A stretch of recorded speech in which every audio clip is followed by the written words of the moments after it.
Hello everyone, we're here in Shoreditch. I'm gonna meet one of my favorite artists, Claus Voigtmann.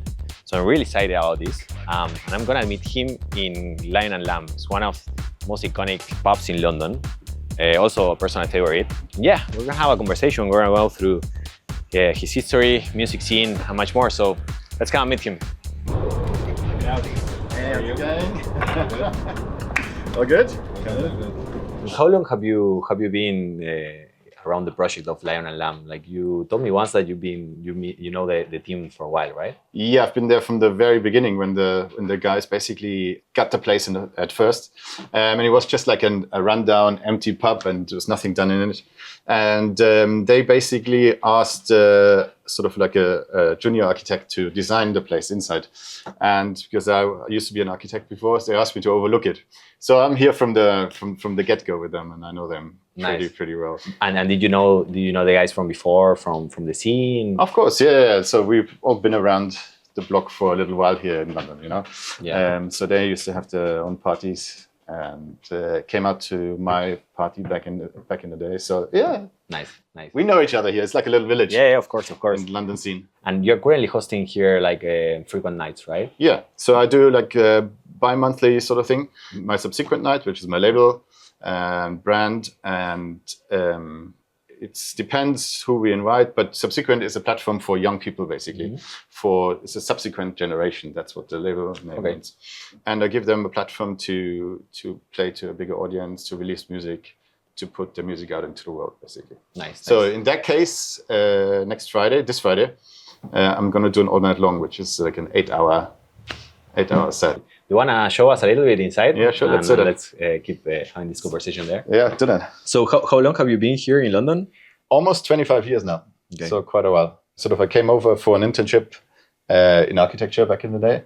And I completely fell in love with the city and went back, finished my diploma, and then came over to work. And stayed till now. London taught me everything in a way back then. I came over and didn't know literally anyone. And the people I lived with in a flat share, they took me out into the first clubs. Okay. And from there on it started, and bought my turntables, and actually brought the turntables back to Munich when I finished my degree. And whenever I had like I needed some headspace, I was mixing records. Okay. And then when I finished, I brought everything back over. Okay. And then it really kicked off here in London. So at that moment, you were studying architecture. Yeah. You were doing music as a hobby part-time. Exactly, yeah. And then at some point, you started thinking that it could be something serious, right? Like that you could... Well, I kind of hesitated with that to go full-time in music quite a while. So I kept doing my architecture for almost like 6-7 years. Okay. Because I thought, you have to be wise about it, because if you don't earn enough money, London is going to chew you and spit you out. So you have to be on the safe side. And I studied 7 years for architecture, so I didn't want to just give it up like that. And I thought it's the wise thing to do, to sort of like keep it steady, keep it balanced. And then there was a point when I joined Meanwhile, my agency, in Amsterdam, when I saw stuff really happening. And then I was like, I'm going to take the leap of faith and give it a go. Yeah. That's interesting, because like I hear many times how some advice that comes that is like, if you want to work in the music industry, you need to go all in from the start. You need to like quit your job. You need to make this full time. Yeah. And I guess that's an option, but you still can make it in a more of a smooth process, and maybe like, I think it's important, especially in a city like London. If you live in Berlin, then obviously you can go all in, it's fine. Yeah. Maybe not anymore, but back in the day. But in London, you have to have a steady income. And I thought, if I do this, I'm going to do this in a clever way. And instead of like just blindly jumping into something where I don't even know how much I'm going to earn. I think it makes total sense. And how did you manage your times, right? Because you were probably... that was an intense time. That was really, really intense. So basically I was working from 9 to 6, 7 sometimes. I went straight back to the studio afterwards. Yes. I went straight back to the studio and worked till midnight in the studio, and then went back home, slept, did the same thing over and over again. Yeah. And it's just because I had so much passion for what we do, it didn't bother me, because I also felt I was gaining sort of recognition back in the day, and I loved being in a studio. So I was basically burning the candle on both ends. So working during the week, then traveling on the weekend, playing. It got to a point where I couldn't take gigs, for example, because I was still at work, stuff like that. And when the time was right, it was still hard to jump, but then I jumped and I never looked back. And at that time, you started Toy Toy? Toy Toy, we started earlier, like actually way earlier. It was like 15, 20 years almost now ago. Okay. And we started out in like just because I wanted to have a space where I play my records. That was right at the beginning. So we thought, London was still full of beautiful old warehouses that were waiting to be used. Nobody was doing that sort of stuff. We basically wanted to create a space where I can play my records. So I was just like buying, and getting really excited about the records, but I wasn't really playing out very much. So we thought we'd create our own space where we have everything under control, like the sound is proper, the setup is perfect. And we also did a thing where we tried to educate the crowd. So with our posts, it was back then through Facebook groups still and Facebook events. It's like everything, there's like an art around the nightlife. And there's an art to music, like from the flyers, for example, of the events to the etiquette and the history about the artist. So we always try to convey that to the people. And that seemed to resonate with the people really well. And we started growing really quickly and really fast. And were you hosting these events like at the beginning in a particular place? Yeah, this was actually, that was of the whole sort of career that we had with Toy Toy back in the day. That was our favorite space. And that was our first real venue, which was the Hoxton basement just around the corner from here. Nice. And nobody had used that before. So we kind of made that our own, and we had all the parties in there for a very long time. And it was really special down there. What do you think were like 3 key things that made Toy Toy a success back in the times? Fucking hard work, because it was only 2 of us, and we were setting up the warehouse, cleaning the warehouse, putting draping on the warehouse, being young. For me, definitely, because we were like unstoppable, we like after the parties, we went to after parties and had everybody, like half the crowd at our place at home in our living room and stuff. We just loved it. And it's just, the third one is passion. I think that sort of transcended to the guests that came actually. So there's a lot of hard work, right? 100%, yeah, 100%. Go through this industry. Generally speaking, everybody thinks, you have like an easy life as a DJ, like you're sort of lounging around most of the week and then just play a couple of gigs. It's hard work. Yeah. It's really hard work. Like if you look at all the traveling now, it takes it out of you. So it's such an intertwined lifestyle because you don't really switch off. I mean, there's very few times where I like completely switch off and like, no kicks, no claps, no techno. You have to have a passion for it. Otherwise it's probably not going to work. For me, it's just getting out in nature. It's like really, I only learned that in the past couple of years when traveling became really heavy, that you have to dedicate the time just to yourself, like without music. What's your strategy to get like your records nowadays? Do you prefer going to a record store? Do you prefer surfing into Discogs? Both. There's a couple of record stores I really like, and I go there regularly, but mainly Discogs actually for me. Okay, nice. Mainly Discogs. I've got like a couple of friends who are super knowledgeable and they've got like this incredible stock on Discogs, and it's just trawling through the stuff, you know. So nice. You give that your secret, like that. Yes, exactly. That's your secret. So I hear from you that like it's been probably like ups and downs, but one thing that I hear from you is like consistency, right? Like keeping the energy up, being consistent, like taking care of your mental health, but that's it, just consistency, and that's something that sometimes it is not so easy to achieve as an artist. It's generally consistency is like really important in our industry in a way, because first of all you need to be consistent delivering on your sets. You need to be good at that. You have to consistently put the work in, and for example, like to have like a consistent, steady growth. In a way, nothing too crazy, not like some of the new youngsters that exploded and just play all over the shop. And sometimes the skills are not quite 100% there yet. So from where I started to now, this was my main motto and ethos, like keep it consistent, keep steadily growing. And I guess over the past 15 years, I managed to make that happen. And I'm pretty proud of that. But it's important that your skills grow with your ambitions, or like if you get suddenly be thrown into a gig and you deliver, but maybe not 100%, you know. But I love the feeling when you play a gig and you're really happy with yourself, not delivering for somebody else, but happy with yourself. Did you like in the moment where you're starting, like were you like actually trying to get ready for this moment, or did you just go with the flow? Like were you like actively practicing a lot, envisioning what was gonna come? Well, you obviously kind of you envision as a super young DJ, yes, I'm gonna make it, whatever that means, back in the day. But then you learn very quickly that, you know, you just go from year to year in a way. And I still do the same thing. You kind of like, you also with your releases, you try to plan out your year. At least I do that. Do you want to have like a certain amount of releases out this year? Maybe like in 2 years' time, I want to do an album. You work towards that. And you kind of like steady and controlled. And maybe that's me being German, but I like to grow with the bigger gigs, but I also have the skill to fulfill them. And a few years ago, you started your label Subsequent. Yes. So what was the ethos? The ethos for Subsequent was that at the time I was a little bit sort of like bored with the same music that was around, and Subsequent was this experimental place for me where I could throw a couple of things together that sounded fresh to me. And that's, I figured out, I have so many young aspiring producers and friends around me. And over the years, actually also through traveling, I met so many amazing producers that I actually sort of focused the label only on being a platform for the youngsters. So Subsequent is the subsequent generation, the next generation.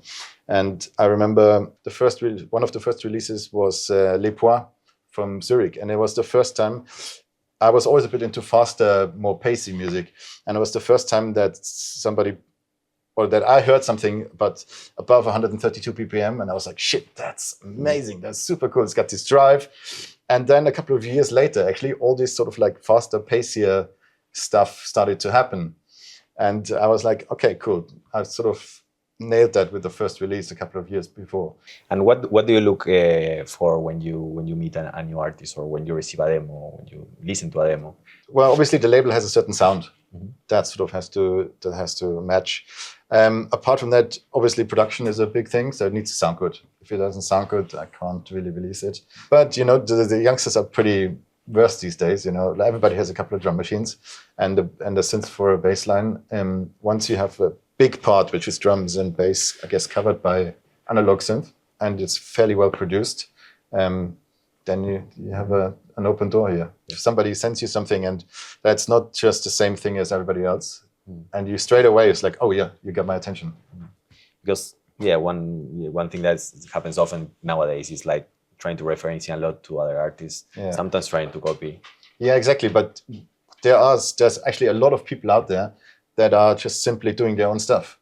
So, for example, there's a guy from Argentina that I met recently. I invite him to the next show here at the Lion Lamp. It's called Blue Fal, and it's going so like electro house direction, but with his own vocals over the top, and it's really a unique style. And when I heard it the first time, it's like, yep, that doesn't sound like anything that I've heard before. So I'm going to do a release with him. That's probably the next one coming up, and a couple of youngsters from up north. And so Blue Fal is going to be here on the next one.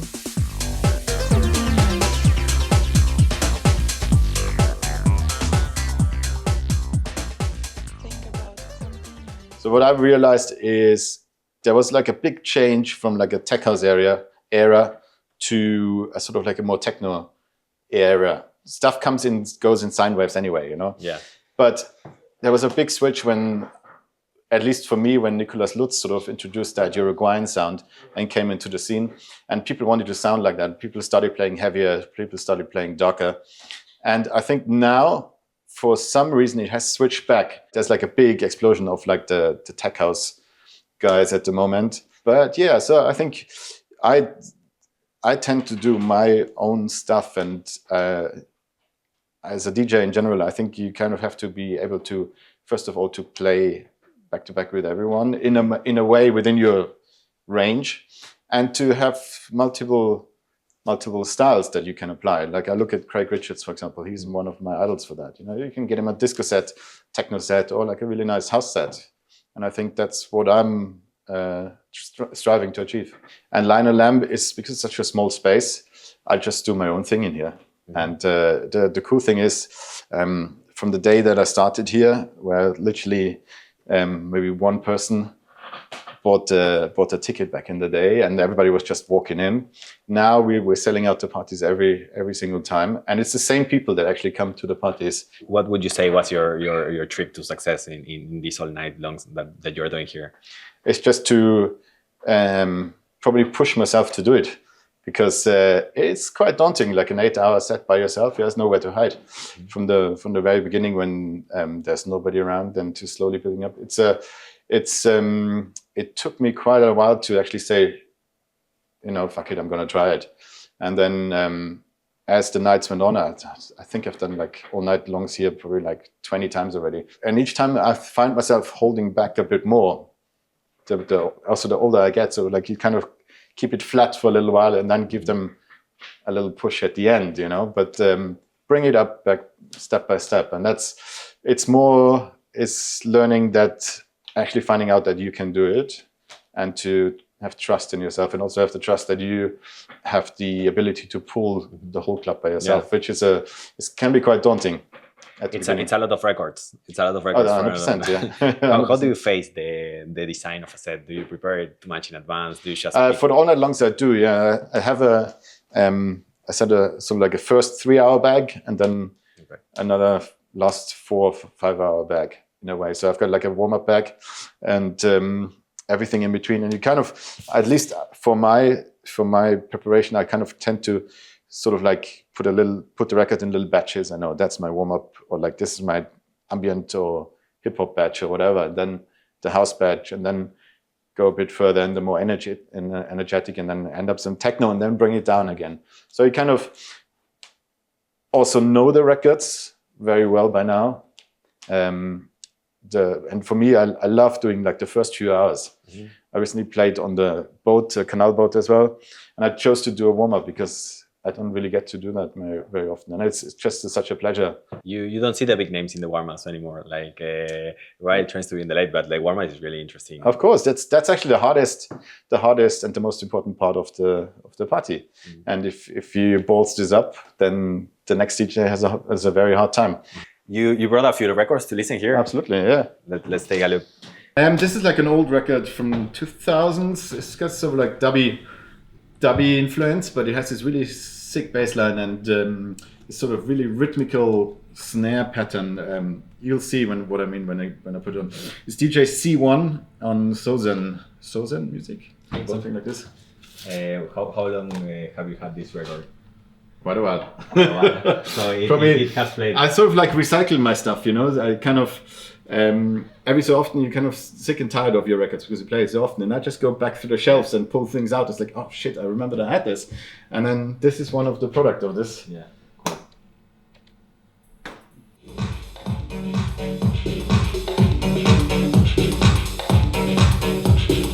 There's a really nice bass line that's going to drop on there, and I tell you afterwards, this rhythmical pattern. You work quite closely with the artists that you release on your label. Of course, yeah. So they're all handpicked by me, and with a lot of them, you know, we have long conversations before the release drops.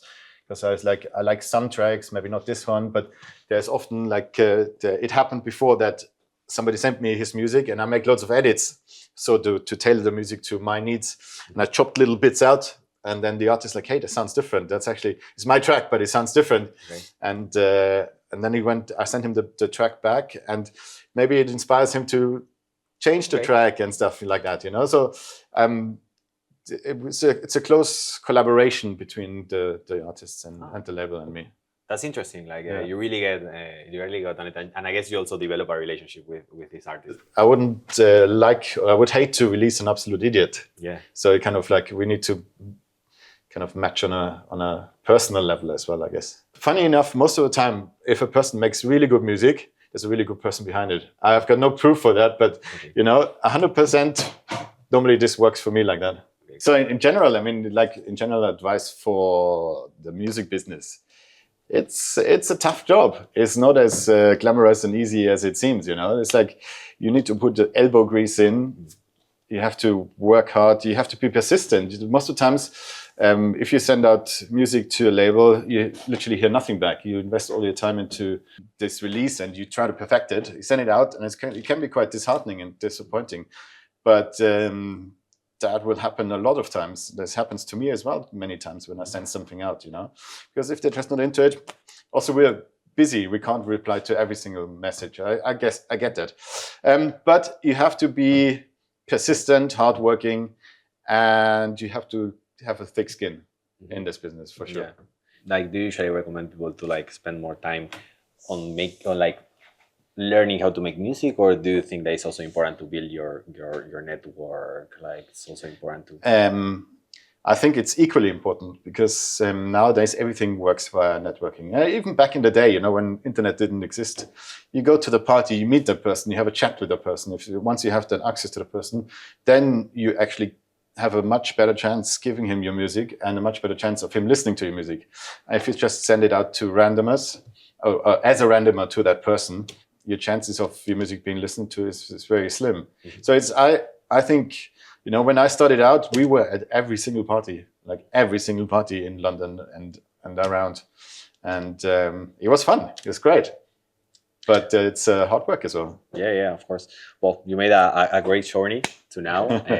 Really appreciate the time that you spent with us in the interview. It's been my pleasure, absolutely. Yeah, it was really great. And yeah, we'll keep in touch. Perfect, let's do that. Amazing. Thank you very much.